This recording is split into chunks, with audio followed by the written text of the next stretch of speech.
¿Cómo están todos? ¿Cómo están todas? Les damos una bienvenida esta vez al podcast. Notarán que la formación es diferente. Traemos nuevas contrataciones y algunos están fuera de juego. Nog y Ronald hoy no nos pudieron acompañar por asuntos de agenda. Y estamos iniciando un nuevo trimestre. Nos da mucho gusto poder compartir con ustedes y poder también tener la oportunidad de este espacio seguro, donde podamos compartir las ideas, vivencias, alrededor de lo que leemos, aprendemos en la escuela sabática. Este trimestre vamos a estar hablando del libro de los Efesios en lo general, pero antes quisiera comentarles, este trimestre hemos decidido darnos la oportunidad de tener invitados. La primera invitada, Tania Orozco, quisiera, pues, primero que nada, darle la bienvenida. Gracias, Tania, por estar dispuesta a hacer, por aceptarnos la invitación,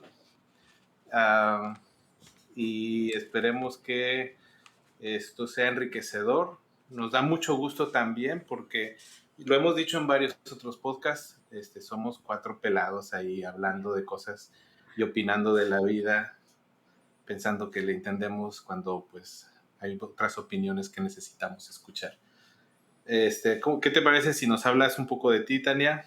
Te presentas con nuestros amigos, amigas que nos escuchan y nos ven. Bueno, pues mucho gusto. Mi nombre es Tania Orozco y pues soy de Sinaloa. Actualmente vivo en la ciudad de Ensenada y pues hacemos de todo un poco.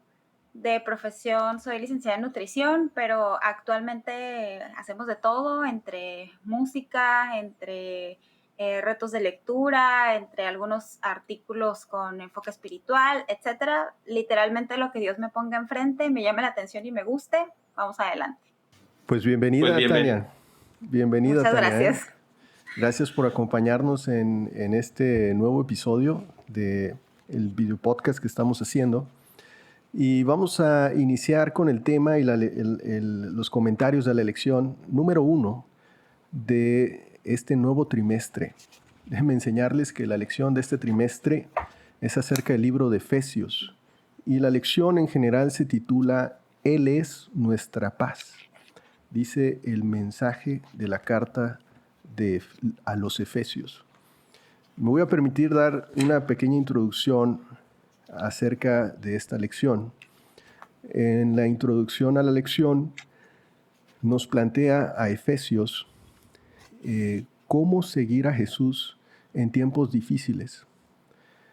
Parece que en esa época en la que Pablo estaba recorriendo algunas ciudades hablando de Jesús a las personas, a los gentiles, a los judíos, se debatían con el tiempo, empezaron a debatirse en la trascendencia de su fe cristiana, dice la introducción a la lección. Parece que ellos empezaron a ver, a cuestionar su identidad o a perder su identidad como cristianos. Con el paso del tiempo, como es en todas las cosas, pues puede irse deteriorando y ir perdiendo el sentido de lo que es seguir a Cristo. Y entonces Pablo se da cuenta de eso, de lo que está sucediendo en esa ciudad, de lo que está sucediendo a los hermanos en Cristo que están inmiscuidos en una ciudad del encanto, dice, una ciudad donde había encantos y había muchas distracciones y había adoración a otros, a ídolos y a dioses. Y en ese contexto estaban los primeros cristianos que estaban perdiendo su identidad y se debatían sobre la trascendencia de su fe. Pero ¿qué relevancia hay para nosotros ahora? Pues parece que Efesios habla especialmente a un contexto muy similar al que vivimos ahora, donde parece que el paso del tiempo amenaza con entorpecer nuestra fe cristiana. Y pues es ahí a donde vamos a estudiar todo este trimestre cómo este libro fue una carta de exhortación y de exaltación, de un mensaje especial para estos cristianos o primeros cristianos que se vivían en Éfeso. El título de la primera lección para 1 de julio del 2023 se llama Pablo y los Efesios. Y el versículo clave se encuentra en Efesios 1, 9 y 10. Y nos dice, y nos dio a conocer el misterio de su voluntad. Qué palabra, ¿no? El misterio de su voluntad, según su beneplácito, que se había propuesto en Cristo para que llegado el tiempo reuniera en él bajo una sola cabeza todo lo que está en el cielo y lo que está en la tierra. Por último, voy a hablar de la temática de la lección para dar paso a que hagamos algunos comentarios. La lección de esta semana habla especialmente del autor de Efesios, que es Pablo. Habla acerca de la gente que vivía en Éfeso, o sea, a quien Pablo estaba dirigiendo la carta. Y por último nos plantea cuál es la temática principal del mensaje de Pablo a esta iglesia en Éfeso. Esos serían los tres principales puntos que se tocan en la lección. ¿Qué les pareció, Tania y Jenner? ¿Cómo la lección plantea la situación que existe en esta ciudad de Éfeso? ¿Es parecida a la que vivimos hoy? ¿Qué les llama la atención de las características que había en esos momentos y lo que enfrentamos hoy en día? Yo quiero comentar un poquito que a lo mejor alguien empatiza con mi experiencia. Es que yo cuando vi por ahí en Instagram, en la cuenta de Gema Editores, que iba a hacer Efesios esta lección, la verdad es que me emocioné porque recientemente en una película cristiana había una escena donde un personaje le recomienda al protagónico leer Efesios 1 y 2. Y me tomé un tiempo para leer Efesios 1 y 2 y fue muy enriquecedor. Entonces captó mi atención y a los días vi que una persona en YouTube iba a tener un estudio bíblico de Efesios y captó de nuevo mi atención. Entonces, cuando yo recibo la lección y empecé a repasarla, yo dije, vamos a entrar de lleno a Efesios. ¿Y cuál fue mi sorpresa? Que inicia con un contexto geográfico, histórico, y casi todas las primeras lecturas son de Hechos. Y yo, espérenme tantito que yo no he leído Hechos. Entonces, a lo mejor alguien se identifica con esta experiencia que en su debido momento vamos a estudiar Hechos para tener un contexto completo. Pero eso sí me llamó un poquito la atención. Al principio estaba como un poco distraída, pero me pareció buena idea iniciar con ese contexto previo de por qué se escribe la carta. Entonces, para mí fue pues un dato importante para entender ahora sí que todo lo que viene más adelante, ¿no? Con respecto a todo lo que Pablo escribe en la carta para toda esa comunidad. Así es, excelente. Sí, en relación a eso, los primeros días del estudio de esta lección nos plantea cuál es el contexto, nos habla un poco de la ciudad, nos habla un poco de los pobladores de esta ciudad. Jenner, ¿qué te parece el contexto? Pues corríjanme aquí si me estoy equivocando, pero me parece que los efesios cuando recibieron primero el mensaje, podríamos decir que fueron una ciudad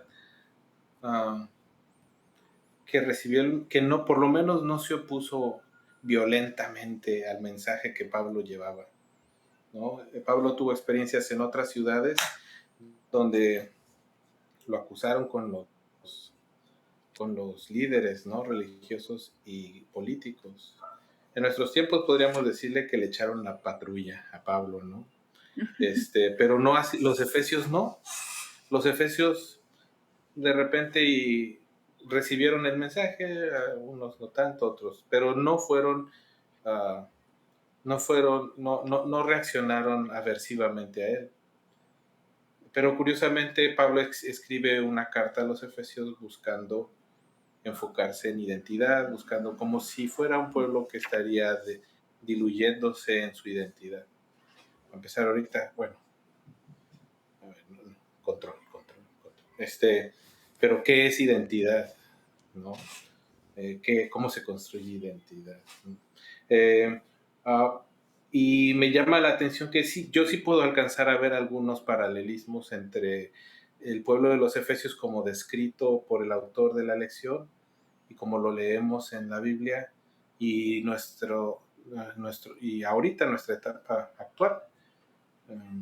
Y ahorita cómo nos encanta estar hablando de estas cosas de las sociedades posmodernas, ¿no? O el posmodernismo. Aunque yo incluido, pues ni le entendemos a eso, pero no, pues ese es lo in, ¿no? El posmodernismo. Y pareciera que Efesios podría ser un paralelismo de esto, ¿no? Una situación cultural donde podríamos decir que hay una dilución. Visto desde una lupa, podría apreciarse una dilución, podría apreciarse una pérdida de los... Estoy tratando de utilizar palabras y frases que he usado. Pérdida de los valores. Ya las cosas no son como eran antes. Ahora la chaviza no respeta. Ya no nos aprendemos ni el versículo de memoria. Podríamos seguir con otras frases. Pero también, o podríamos verlo desde fuera de la iglesia, donde podríamos decir que hay una pérdida de los bastiones epistemológicos en la sociedad. ¿Qué significa esto? Que hay una pérdida de las referencias inamovibles desde lo que construimos nuestra realidad, ¿no? O los valores, o las cosas estas que nosotros decimos, ¿saben qué? Esto es lo que consideramos verdad o lo que consideramos apropiado y de esto no se mueve. Esta realidad no es así para las nuevas generaciones. Ellos son más fluidos en estos temas, no tienen bastiones epistemológicos o no tienen puntos de referencia tan fijos, ¿no? Pues sí, creo que sí podríamos dibujar a los efesios ahí también, ¿no? Y en ese sentido, esta parte que decías, Luis, al final, ¿no? De hablar de identidad, o Pablo les escribe para desafiarlos a no perder su identidad. Se me antoja que va a estar bueno el trimestre. Yo quiero soltar capaz unas cuantas preguntas retóricas, no con intención de contestarlas ahora. Uno, ¿cómo construimos identidad? ¿Qué significa perder identidad? La identidad está construida, o construimos identidad a través de conceptos inamovibles, a través de las generaciones. Construimos identidad a través de la definición de la verdad. ¿Qué es la verdad? Híjole. Ahí se empieza a amarrar el nudo, ¿no? Pero se me antoja que va a estar muy interesante. Es lo que podría decir ahorita en esta ronda, ¿no? Hasta aquí mi reporte. Tania, ¿cómo ves este tema de la identidad como cristianos? ¿A qué se refiere? Es un punto muy interesante y creo que es muy crítico en la vida del cristiano. Para mí el término identidad yo no lo tenía ni identificado, no tengo una definición como tal, pero no era algo que me preocupara. Pero pues yo creo que todos llegamos a un punto en la vida en la que pues empezamos a explorar y preguntar y buscar esas respuestas, ¿no? Y ahí fue donde me empezó a hacer clic el término de identidad. Y creo que es un tema muy importante para todos los cristianos, pero muy en específico en los jóvenes, en los niños, en las nuevas generaciones, porque como mencionaron anteriormente, las nuevas generaciones bajo qué pautas morales o de valores están creciendo, y yo veo tanta falta de identidad en los jóvenes en general y en muchos casos de jóvenes de la iglesia, y me asusta un poco porque esa falta de identidad nos lleva a tomar no, no decisiones muy buenas, ¿verdad? Entonces creo que es fundamental para todos los cristianos y para los que tenemos familia, empezar a trabajar esa identidad eh, sana en las nuevas generaciones. Y cuando hablamos de una identidad sana, una identidad correcta, es evidentemente una identidad en Cristo, porque como ya se mencionó, ¿en qué está puesta nuestra identidad? No debe de estar en un rol, no debe estar en una clase social, no debe estar en lo que poseo, no debe de estar en algo perecedero. Y nuestra identidad debe estar en algo eterno, y lo eterno es Cristo. Y eso es algo que me encanta de cómo inicia la carta de Efesios, ¿no? Cuando me tomo el tiempo, voy, lo empiezo a leer, y estaba a punto de acabarme mis marcatextos donde todo está súper interesante. Entonces empezamos a encontrar tantos términos, definiciones, puntos importantes de nuestra identidad como creyentes, que no lo podemos dejar pasar así nada más. Entonces, esa parte me encanta, cómo se desarrolla también todo el contenido de la carta, y bueno, el cierre, que es espectacular. Pero ahorita que mencionan la palabra identidad, eso es algo súper indispensable en la vida de la fe, junto con otros elementos, ¿no? Que yo anoté por aquí en el día martes, como que pide que leas toda la carta. Yo la verdad no la había leído completa en esta última temporada, y me senté, la leí completa y resalté algunas partes que creo que son importantes a resaltar, y que es que Pablo en esta carta está tratando de invitarnos a mantener una integridad, a mantener la unidad, a mantener el respeto, a mantener la fe, pero me faltó la parte de identidad. Entonces creo que tengo que incluirlo en esa parte. Y para mí el tema de la identidad sí se ha vuelto muy, muy importante, porque es pues básico, porque si tengo mi identidad puesta en otro lugar, eh, no, no tengo una fe sólida. Yo sí creo que la identidad se construye, como dice Jenner, ¿verdad? La identidad se construye, pero en base a todo tu entorno, a tu crecimiento, a tu formación. Digamos que la identidad no es algo con lo que naces, creo. Es algo que formas a través del tiempo, en base a tus principios, y es lo que te permite dirigirte en la vida. Es lo que te permite tomar decisiones al día a día, de acuerdo a cómo te identificas. Entonces, yo, siendo prácticos, yo soy un poco más práctico siempre. Cuando un paciente se identifica como alguien que fuma, es bien difícil que deje de fumar. Entonces hay un paciente que para él es un fumador, así, pues soy fumador. Y pasan los años, y entonces le planteas la necesidad de dejar de fumar, pero él se considera un fumador y siempre ha sido un fumador. Esa persona es muy difícil que lo deje.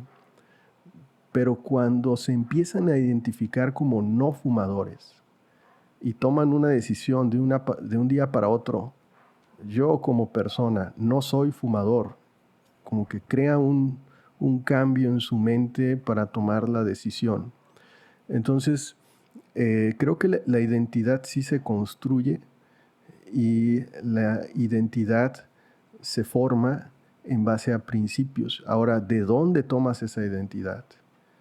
creo que hacia allá va Pablo en el mensaje a los Efesios, ¿verdad? ¿De dónde toman esa identidad? ¿Cuál es la trascendencia de tenerlo? O sea, ¿por qué tener cierta identidad? ¿Por qué ser cristianos? Creo que esas son las preguntas que se están contestando en la lección de esta semana. Y parte de eso Tania nos los introdujo ahorita, pero prácticamente son cuatro metáforas que utiliza Pablo para describir la identidad de la iglesia o la identidad del cristiano. Y nos dice que la iglesia es como un cuerpo, la iglesia o los cristianos es el templo de Dios, y también habla como la iglesia como la esposa, y por último la iglesia como un ejército. Y yo estoy casi seguro que a través del estudio de esta lección vamos a estudiar cada cosa de estos más detenidamente, pero estos son los temas principales del abordaje de la identidad como cristianos y qué trascendencia tenemos al identificarnos de cierta forma, ¿verdad? De qué nos sirve ser o no ser un cristiano. Y es ahí a donde va el misterio de la voluntad también, ¿no? ¿Cuál era la voluntad que tenía Cristo para con nosotros, ¿verdad? ¿Cuál era la voluntad que formáramos, que fuéramos nosotros, ¿no? Hasta ahí voy a dejar mi comentario de esta parte. Jenner, ¿qué te parece? Habíamos acordado que nos la íbamos a llevar en paz y tranquilos. Pero, Pues así vamos, ¿no? ¿O qué? Ya traes las armas desfundadas. yo no. Se agarró Es muy en que, serio lo del ejército. Ah, sí. es que la identidad, bueno, yo quisiera para empezar poner dos conceptos. Identidad, que estamos hablando de él, pero agregar ideología. Identidad podemos decir que es una lupa que ve al ser en lo personal, pero en función o en su intersección con lo social. Pero lo ve desde lo personal, ¿no? Estoy de acuerdo contigo, Luis, cuando decías que identidad es algo dinámico, que la identidad no es estática, la identidad se va construyendo, pero se va construyendo en el ser, en lo individual, ¿no? Y tiene que ver con nuestra historia de vida, tiene que ver con nuestras percepciones de esa historia, bueno, de lo que nos sucede, y la historia y la narrativa que construimos derivado de lo que nos sucede, las emociones entretejidas alrededor de lo que nos sucede, y todo esto, y las decisiones que vamos tomando o que permitimos que otros vayan tomando por nosotros en nuestra historia de vida, y esto en una intersección va aportando hacia nuestra identidad de alguna u otra forma, ¿no? Uh-huh. Entonces, pero es como ver, el foco va, o la perspectiva va de lo individual al entorno y a los otros, con el tema de identidad. Y me gusta porque la Biblia, bueno, en esta lección hablamos precisamente de identidad. Ahora, ideología, yo quisiera proponerlo, no soy experto del área, y nuestros compañeros, amigos, amigas que nos escuchen, por favor, me interesa que critiquen esto o opinen. Yo quiero proponer a ideología, es esta visión o esta perspectiva desde lo general que llegue a impactar a lo individual, donde una sociedad o un subconjunto de personas se organiza en el mundo de las ideas de tal forma que comparten las maneras de entender cosas, ¿no? Desde cómo fluye su economía hasta doctrinas religiosas o filosóficas, hasta cosas muy prácticas, cómo nos organizamos en el día a día, sistemas sociales, sistemas económicos, bla, bla, bla, bla, bla, bla, ideología. Y me parece que podemos estar en riesgo de confundir, decirle identidad a lo que en realidad es ideología, y decirle ideología, y capaz a veces decirle ideología lo que es identidad, pero creo que el riesgo está más en llamar identidad lo que es en verdad ideología. Ujú. Porque, ojo, el sistema de creencias, acotándolo a lo religioso, el sistema de creencias que nosotros elijamos tener, ya sea que provenga de la iglesia organizada o provenga de algún otro lugar, es ideología por definición, porque es un sistema compartido en sociedad, ¿sí? No estoy diciendo que está bien o que está mal, pero me llama mucho la atención que Pablo habla de identidad. Ahora, que la ideología puede impactar en la identidad, pues por supuesto por supuesto que sí, pero no es lo mismo.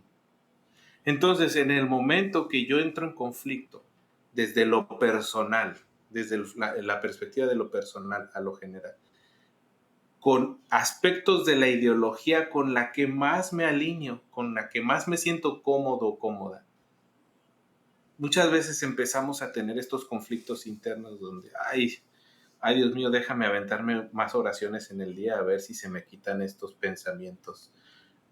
Y creo que no va por ahí, porque son cosas diferentes, ideología e identidad. Y la identidad, como es personal, pues es un camino personal con Dios.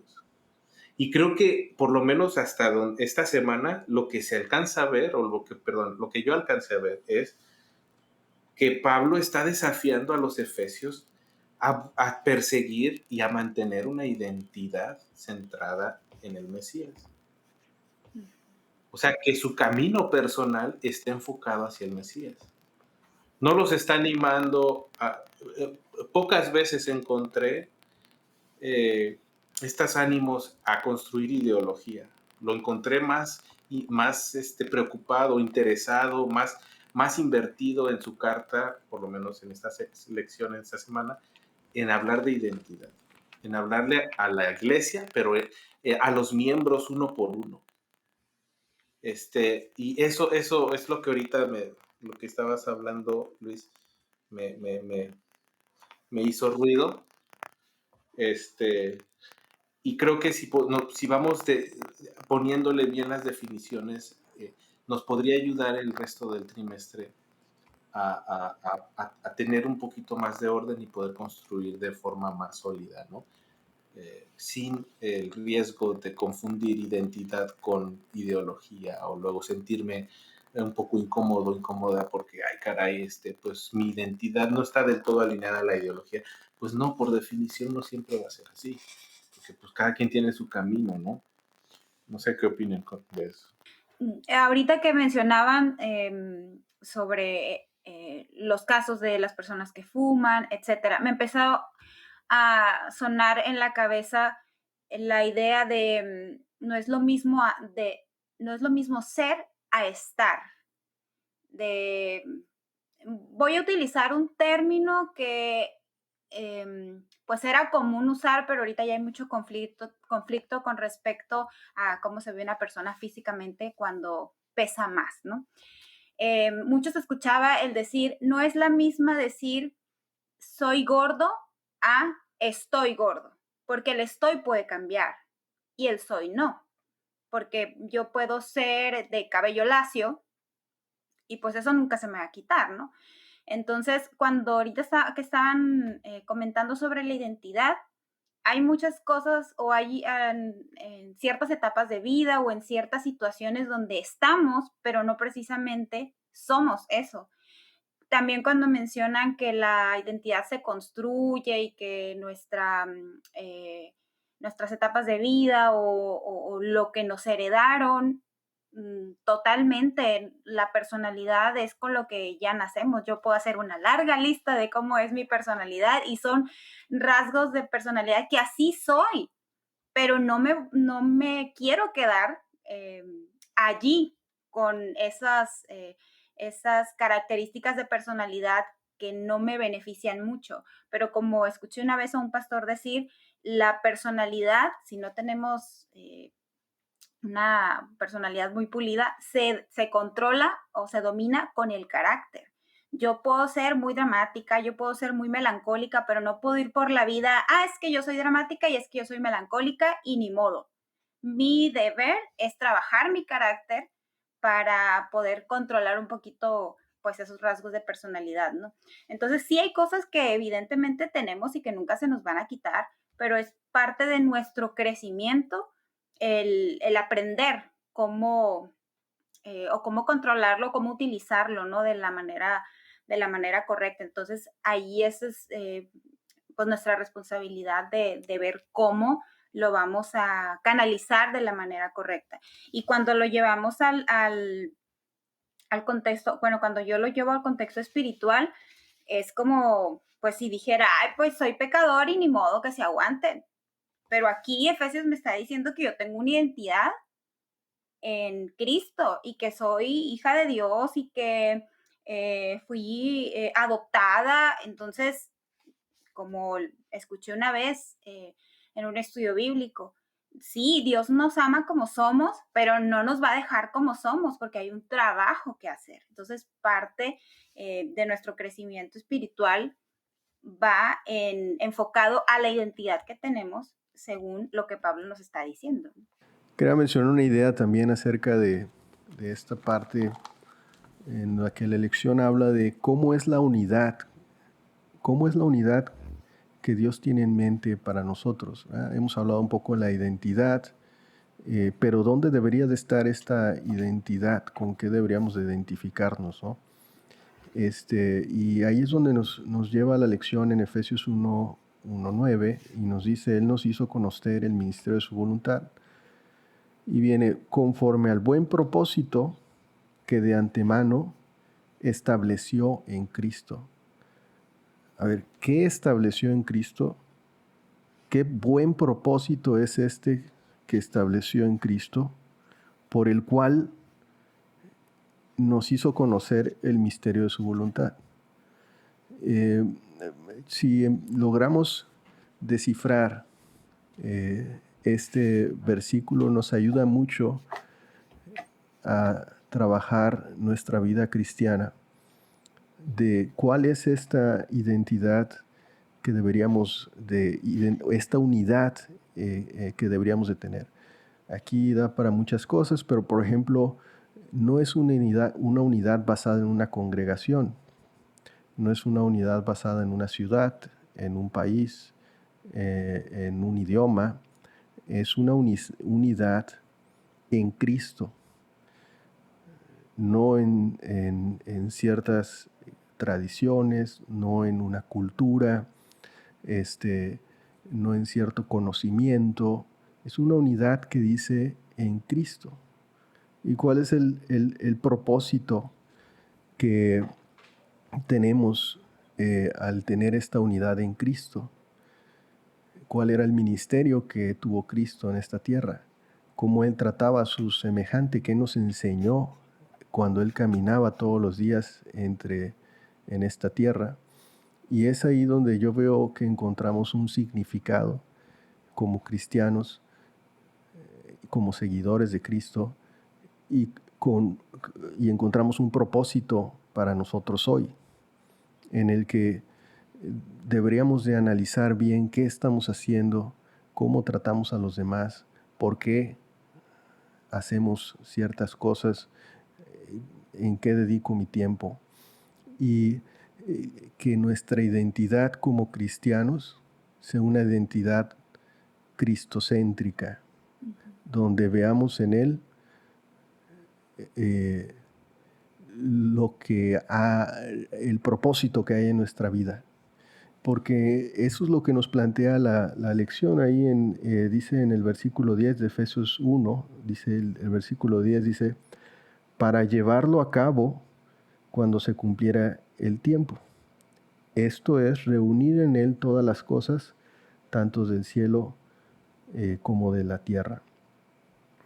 Entonces, a mí me gustó esta parte de la lección en la que plantea un sentido de unidad en una identidad cristocéntrica y cómo Pablo les planteó eso a la ciudad de Efeso, porque ellos estaban muy distraídos, ellos estaban diluidos, estaban en un contexto como el de nosotros ahora, muchas tentaciones, el tiempo se va rapidísimo en el trabajo, vives distraído y desenfocado de lo que es más trascendente y de lo que es más significativo. Entonces, pues por ahí es un poco de lo que quería comentarles. A mí me gustó mucho cómo Jenner definió identidad e ideología, porque bueno, yo tampoco soy un experto en el tema, pero tiene mucha lógica. Como una identidad es un asunto personal y no es el seguir las ideas de los demás. Pues yo voy a hacer un comentario incendiario, ya que es que estaba escuchando ahorita cuando Tania dijo de la identidad en Cristo, y creo que tú lo repetiste, Luis, y luego agregaste el concepto de unidad. Pero a mí me hace mucho ruido el tema de identidad en Cristo. Pareciera que a veces, o sea, ¿cómo podemos tener identidad en Cristo? ¿Qué es tener identidad en Cristo? ¿O qué es tener esta identidad cristocéntrica, ¿no? Ya se me borraron ahorita las palabras, que no las anoté para tratar de usar las mismas palabras, pero pareciera que típicamente vamos hacia el hacer, el saber hacer. Tener una identidad de Cristo es hacer esto, hacer esto, hacer esto, hacer esto, y no hacer esto, no hacer esto, no hacer esto, y no hacer esto. Y me parece que, por lo menos por lo que dice aquí es, o sea, la definición de identidad no tiene que ver en esencia con el hacer. Impacta al hacer, pero eso sucede antes del hacer. Es correcto. Y me parece que el tema entonces es un tema más que de definiciones, y otra vez este tema de, permítame la expresión, de bastiones epistemológicos o puntos que no se mueven, de los cuales yo construyo mi realidad y le doy sentido a mi realidad. Es más bien, no es así, sino es un asunto más relacional. Lo veíamos en el trimestre pasado. Elena de White tiene citas que habla que la religión de Cristo es una religión relacional y es nuestra misión enseñar esto. Y pocas veces hablamos de este tema, y la religión relacional no está basada en definiciones estáticas. Ojo, no es que está peleada con las definiciones, es que la prioridad no está ahí. La prioridad está en tener un camino compartido con el Mesías. Desde la perspectiva de identidad, o sea, desde la perspectiva personal, donde mis problemas o mis desafíos y mis momentos difíciles van a ser muy distintos a los de los demás, porque cada quien tiene sus problemas y cada quien tiene distinto aroma en sus problemas. Entonces, pero ese caminar personal con Cristo, vamos a la palabra con el Cristo, en el proceso encuentro identidad a través de caminar con Él un día y otro día y otro día, y construir qué se siente y cómo es experiencialmente eso. Entonces, sí es verdad que hay ciertas definiciones y cosas desde lo que construimos, o no sabemos si están bien o mal, no lo vamos a saber en esta vida. Capaz algún día esta creencia que tenemos de la vida eterna sea real y podamos entonces tener un acceso a una verdad un poco más clara. Pero mientras estamos aquí, toca lo experiencial, toca, a ver, Dios mío, me está costando mucho esto. Ayúdame, no, ya no aguanto, ¿no? En mi caso ahorita, ¿qué desafíos tengo? ¿Dónde estoy batallando? Ya no sé ni cómo hacerle aquí. ¿Me puedes ayudar? Acompáñame, dime qué hacer. Creo que es un tema más experiencial, mucho más experiencial. Y mi propuesta es que la unidad que mencionas, Luis, no es en la unidad de conclusiones o de resultados. A ver, todos los que caminen 5 kilómetros con el Señor se ganan su estas cosas que les dan en los clubes ahora, su insignia del 5K con el Señor. Y los que no lleguen al 5K les falta fe, órale. Creo que no va por ahí. No, la unidad creo que no va en la cantidad de insignias recolectadas, aunque su lugar tendrá. No es el objetivo de ver cuál es el lugar de las insignias ahorita, pero creo que la unidad está cuando nos vamos encontrando con otra gente que se la juega en caminar con el Cristo. Independientemente en qué lugar vaya, independientemente si va empezando, si va a la mitad o ya lleva un ultramaratón recorrido, es lo mismo, es el mismo estado de unidad, donde encontramos gente caída, gente imperfecta, gente deshecha, eligiendo caminar con el Cristo. Y en ese momento me parece que sucede la unidad, ¿sí? Y puede ser que me toque encontrarme en el camino con gente que tiene una ideología un tanto distinta. Uh-huh. Pues va. Pero la unidad sucede a nivel de la identidad. Uh-huh. Y la identidad sucede a nivel de lo experiencial, por lo menos capaz algunas cosas, ¿no? Y luego sale y se conecta con los demás que están pasando por algo similar. Uh-huh.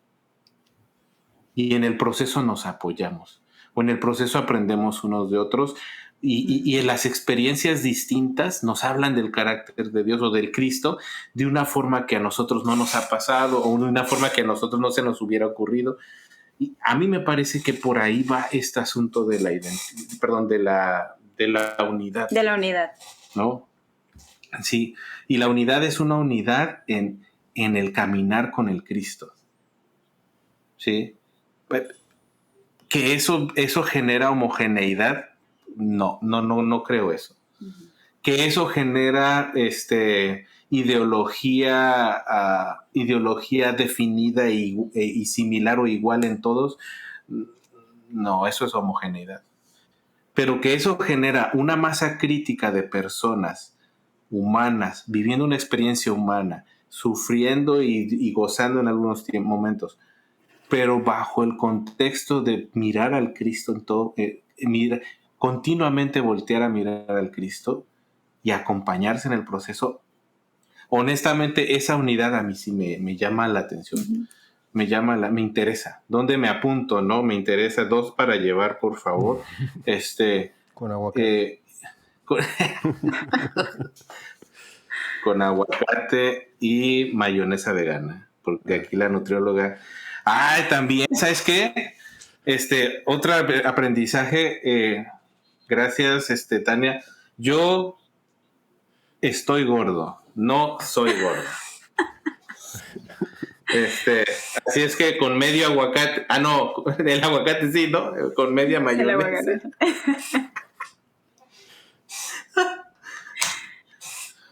Bueno, hasta aquí mi reporte porque, sí, no, yo no comulgo la idea de identidad homogeneizada. Eso me parece que es un oxímoron, me parece que es una cosa que no hace sentido. Yo quiero poner un ejemplo de más o menos de cómo yo interpreto la identidad, cómo yo he vivido esa comprensión de la identidad o cómo yo he interiorizado el concepto de mi identidad. Y complementar un poquito lo que ya se comentó. Y voy a usar el recurso de la música porque es algo que es parte de mi vida. Yo empecé a cantar a los 15 años en un contexto de que yo no vengo de una familia adventista de nacimiento. Yo venía de una familia normal, tradicionalmente católica, y más o menos en la adolescencia mi papá conoce la iglesia, empezamos a ir a la iglesia, nos bautizamos mi mamá y yo, y al año yo empecé a cantar. ¿Cómo? No sé, obligada. Pero yo no hacía vida social, no convivía con nadie, no hablaba con nadie, nadie sabía que yo hablaba, literalmente. Entonces yo empiezo a cantar a los 15 años. Entonces, de no ser, a lo mejor se va a escuchar un poquito egocéntrico, pero de no ser nadie en la comunidad de los jóvenes adolescentes, pasé a ser la niña que canta bonito. Entonces pues ahora lo veo como una etiqueta, ¿no? Entonces pareciera que mi identidad estaba en la niña que canta bonito. Y así transité gran parte de mi vida con, la muchacha que canta bonito. Entonces, en un proceso de mi vida donde yo intencionalmente empiezo a querer conocer más a Dios, porque yo dije, a ver, no puedo ir toda la vida cantando música de Dios y no conocer a ese Dios y no conocer a ese Jesús. Entonces traté de empezar a ser un poco más intencional. Entonces me di cuenta que mi identidad no podía estar en algo que yo podía perder. ¿Qué tal si yo me enfermo? ¿Qué tal si tengo un accidente? ¿Qué tal si de la nada pierdo mi voz? Iba a perder yo mi valor, iba a perder yo mi identidad. Entonces, poco a poco el Señor me empezó pues a mostrar y a enseñar que mi valor no venía de una habilidad que Él mismo me dio, de un talento que Él mismo me dio. Y yo me di cuenta que mi identidad no podía estar en algo perecedero. Entonces, aunque Tania pierda su voz, sigo siendo hija de Dios, sigo siendo amada por Él y sigo siendo valiosa para Él. Entonces, aquí es donde yo insisto tanto en tener una identidad puesta en Cristo, porque Él es eterno y si mi identidad está en lo que Él me ha dado, aun si yo pierdo todo aquí en este mundo, no pasa nada. Entonces, quise poner este ejemplo porque menciona Jenner sobre que no es más lo que yo hago. Entonces, yo pasé años de mi vida, pues sí, cantando en un evento aquí y allá, pero con una identidad perdida. Entonces, llega un punto en el que yo, pues, tengo un encuentro con Dios, empiezo a ser intencional en mi relación con Él, empiezo a descubrir que mi identidad está en Él. Entonces, ahora lo que yo hago es un fruto de estar con Él.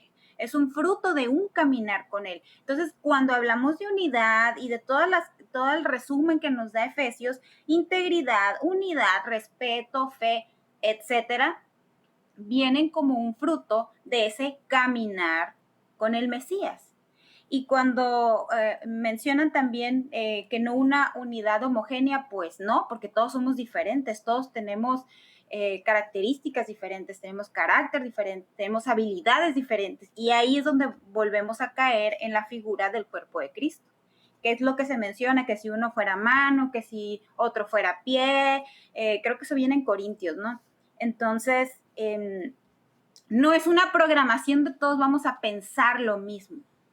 Todos somos valiosos, todos somos hijos de Dios, todos somos amados, todos fuimos redimidos, pero tenemos habilidades diferentes, tenemos talentos diferentes, tenemos maneras diferentes de servir, pero en el camino vamos a ir conociendo personas que pasaron una situación como la tuya o comparten los mismos talentos y juntos pueden unir fuerzas y empezar a servir en ciertas áreas.